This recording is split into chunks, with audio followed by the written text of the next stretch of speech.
how to create a shortcut on Google homepage. Hey everyone, welcome back to the channel. If you are new here, don't forget to hit the subscribe button and turn on the notification bell to not miss any updates. So let's dive right in.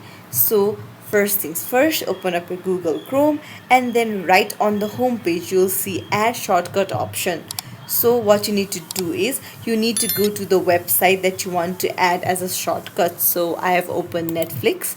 So you'll just need to copy the link on the top, hit Control C by selecting it, and then come back and then tap on add shortcut and then paste it in the URL by pressing on Control V.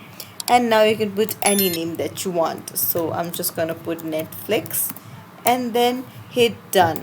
There you go, you have created a shortcut on your Google homepage. It's really simple. If you found this tutorial helpful, don't forget to like and subscribe to our channel. Thank you for watching.